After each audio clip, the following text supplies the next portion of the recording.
Social ಮೀಡಿಯಾದಲ್ಲಿ ಮತ್ತೆ ವಿಜಯಲಕ್ಷ್ಮಿ ದರ್ಶನ್ಗೆ ಅಶ್ಲೀಲವಾಗಿ ಕೆಟ್ಟ ಕಮೆಂಟ್ ಅನ್ನ ಮಾಡಿದ್ದಾರೆ. ಕಿರುಕುಳಗಳನ್ನ ಇನ್ನು ಮುಂದೆ ಅಭಿಮಾನ ಎನ್ನುವುದಕ್ಕೆ ಸಾಧ್ಯ ಇಲ್ಲ. ಕೆಟ್ಟ ಪದಗಳನ್ನ ಬಳಸುವ ಕ್ಲಾಸಿ ಪುರುಷರಿಗೆ ಚಪ್ಪಾಳೆ ಎಂದು ವಿಜಯಲಕ್ಷ್ಮಿ ವ್ಯಂಗ್ಯವನ್ನ ಆಡಿದ್ದಾರೆ. ಇನ್ನು ಸೋಷಿಯಲ್ ಮೀಡಿಯಾದಲ್ಲಿ ಇಂತಹ ಕೆಟ್ಟ ಕಮೆಂಟ್ಸ್ ಹೊಸದೇನಲ್ಲ.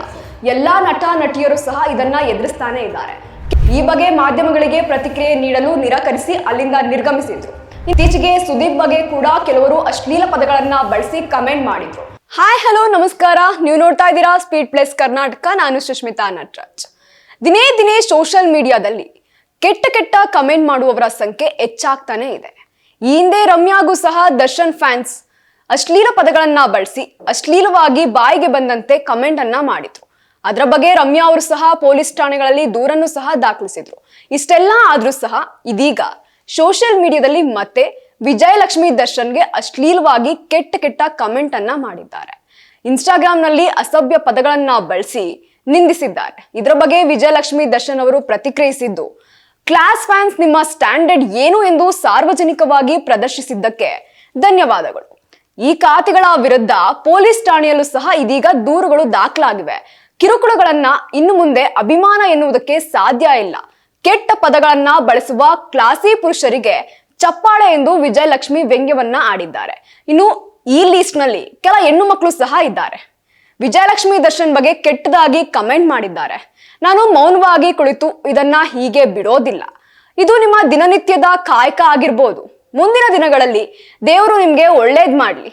ಇದು ನನ್ನಿಂದ ಮಾತ್ರವಲ್ಲ, ಪ್ರತಿಯೊಬ್ಬ ಮಹಿಳೆಯೂ ಸಹ ಗೌರವಕ್ಕೆ ಅರ್ಹಳು ಎಂಬುದನ್ನ ಇದನ್ನ ನೆನಪಿಸುತ್ತೆ ಎಂದು ವಿಜಯಲಕ್ಷ್ಮಿ ಅವರು ಇನ್ಸ್ಟಾಗ್ರಾಮ್ ನಲ್ಲಿ ಸ್ಟೋರಿಯನ್ನ ಹಾಕೊಂಡಿದ್ದಾರೆ.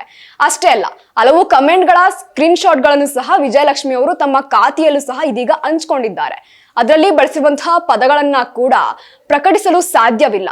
ಅಷ್ಟು ಕೆಟ್ಟ ಕೊಳಕ ಭಾಷೆಯಲ್ಲಿ ಕೆಲವರು ಕಮೆಂಟ್ ಮಾಡಿದ್ದಾರೆ. ಇನ್ನು ಕೆಟ್ಟದಾಗಿ ವೀಮ್ಸ್ ಮಾಡಿ ಕ್ರಿಯೇಟ್ ಮಾಡಿ ವೈರಲ್ ಸಹ ಮಾಡಿದ್ದಾರೆ. ಇನ್ನು ಸೋಷಿಯಲ್ ಮೀಡಿಯಾದಲ್ಲಿ ಇಂತಹ ಕೆಟ್ಟ ಕಮೆಂಟ್ಸ್ ಹೊಸದೇನಲ್ಲ. ಎಲ್ಲಾ ನಟ ನಟಿಯರು ಸಹ ಇದನ್ನ ಎದುರಿಸ್ತಾನೆ ಇದ್ದಾರೆ. ಕೆಲವರು ನೋಡ್ದಂತೆ ಸುಮ್ಮನಾಗ್ಬಿಡ್ತಾರೆ. ಮತ್ತೆ ಕೆಲವರು ಮಾನಸಿಕವಾಗಿ ಕುಗ್ಗು ಹೋಗ್ತಾರೆ. ಇನ್ನು ಬೆರಳೆಣಿಕೆಯಷ್ಟು ಜನ ಮಾತ್ರ ಹೀಗೆ ಧೈರ್ಯವಾಗಿ ಕಿಡಿಗೇಡಿಗಳಿಗೆ ಬುದ್ಧಿ ಕಲಿಸುವ ಪ್ರಯತ್ನವನ್ನು ಸಹ ಮಾಡ್ತಾರೆ. ಈ ಹಿಂದೆ ಕೂಡ ವಿಜಯಲಕ್ಷ್ಮಿ ದರ್ಶನ್ಗೆ ಕೆಟ್ಟ ಕಮೆಂಟ್ಸ್ ಗಳು ಹಾಕಿರುವ ಬಗ್ಗೆ ಸುದ್ದಿಯೂ ಸಹ ಆಗಿತ್ತು. ಈ ವಿಚಾರ ಮಹಿಳಾ ಆಯೋಗದ ಗಮನಕ್ಕೆ ಬಂದ ಕಾರಣ ಕ್ರಮಕ್ಕೆ ಆಗ್ರಹಿಸಿ ಮಹಿಳಾ ಆಯೋಗ ಪೊಲೀಸ್ ಆಯುಕ್ತರಿಗೆ ಪತ್ರವನ್ನ ಸಹ ಬರೆದಿದ್ರು. ಆ ಕ್ಷಣದಲ್ಲಿ FIR ದಾಖಲಾಗಿದ್ದು ತನಿಖೆಯನ್ನು ನಡೆಸಿದ್ರು. ಇನ್ನು BNS ಸೆಕ್ಷನ್ 75, 79, IT ಆಕ್ಟ್ 76, 76 ಅಡಿಯಲ್ಲಿ ದಾಖಲಾಗಿತ್ತು. ಆದ್ರೆ ಆ ಕ್ಷಣದಲ್ಲಿ ವಿಜಯಲಕ್ಷ್ಮಿ ಆ ಪ್ರಕರಣದ ಬಗ್ಗೆ ಹೆಚ್ಚೇನು ಪ್ರತಿಕ್ರಿಯಿಸಿರಲಿಲ್ಲ. ಆದ್ರೆ ಇದೀಗ ವಿಜಯಲಕ್ಷ್ಮಿ ತಾವೇ ಖುದ್ದಾಗಿ CCB ಸೈಬರ್ ಠಾಣೆಗೆ ತೆರಳಿ 150ಕ್ಕೂ ಅಧಿಕ ಸೋಷಿಯಲ್ ಮೀಡಿಯಾ ಕಮೆಂಟ್ಸ್ ಅನ್ನ ಸ್ಕ್ರೀನ್ ಶಾಟ್ ಸಮೇತ ದೂರನ್ನ ದಾಖಲಿಸಿದ್ದಾರೆ. ಈ ಬಗ್ಗೆ ಮಾಧ್ಯಮಗಳಿಗೆ ಪ್ರತಿಕ್ರಿಯೆ ನೀಡಲು ನಿರಾಕರಿಸಿ ಅಲ್ಲಿಂದ ನಿರ್ಗಮಿಸಿದ್ರು. ಇನ್ನು ಇತ್ತೀಚೆಗೆ ಹುಬ್ಬಳ್ಳಿಯಲ್ಲಿ ಕಿಚ್ಚ ಸುದೀಪ್ ಯುದ್ಧ ಮಾಡುವುದಾಗೂ ಸಹ ಹೇಳಿಕೆಯನ್ನ ನೀಡಿದ ಬೆನ್ನಲ್ಲೇ ವಿಜಯಲಕ್ಷ್ಮಿ ದರ್ಶನ್ ದಾವಣಗೆರೆಯಲ್ಲಿ ಒಂದು ಹೇಳಿಕೆಯನ್ನ ನೀಡಿದ್ರು. ಆದ್ರೆ ಅದನ್ನ ಒಂದಕ್ಕೊಂದು ಲಿಂಕ್ ಮಾಡಿಕೊಂಡು ಚರ್ಚೆ ಕೂಡ ಇದೀಗ ಶುರುವಾಗಿದೆ. ಇನ್ನು ದರ್ಶನ್ ಫ್ಯಾನ್ಸ್ ಹಾಗೂ ಸುದೀಪ್ ಫ್ಯಾನ್ಸ್ ವಾರ್ಗೆ ಕಾರಣವಾಗಿದ್ದು ಅದೇ ಮಾತುಕತೆ ಆಗಿರುತ್ತೆ. ಅಷ್ಟೇ ಅಲ್ಲ, ಇತ್ತೀಚೆಗೆ ಸುದೀಪ್ ಬಗ್ಗೆ ಕೂಡ ಕೆಲವರು ಅಶ್ಲೀಲ ಪದಗಳನ್ನ ಬಳಸಿ ಕಮೆಂಟ್ ಮಾಡಿದ್ರು. ಅದಾದ ನಂತರ ಸುದೀಪ್ ಪತ್ನಿ ಹಾಗೂ ಅವರ ಮಗಳ ಬಗ್ಗೆಯೂ ಸಹ ಅಸಭ್ಯ ಪದಗಳಿಂದ ದೂಷಿಸಿದ್ರು. ಹೀಗೆ ಮುಂದುವರ್ಕೊಂಡು ಹೋದ್ರೆ ಅಭಿಮಾನಿಗಳನ್ನ ದೇವರು, ಅಭಿಮಾನಿಗಳು ನನ್ನ ಸೆಲೆಬ್ರಿಟೀಸ್ ಎಂದ ಸ್ಟಾರ್ಗಳಿಗೆ ಯಾವ ಅಭಿಮಾನಿಗಳು ಸಹ ಬೇಡ ಅಂತ ಅನ್ಸೋದಂತೂ ಪಕ್ಕ.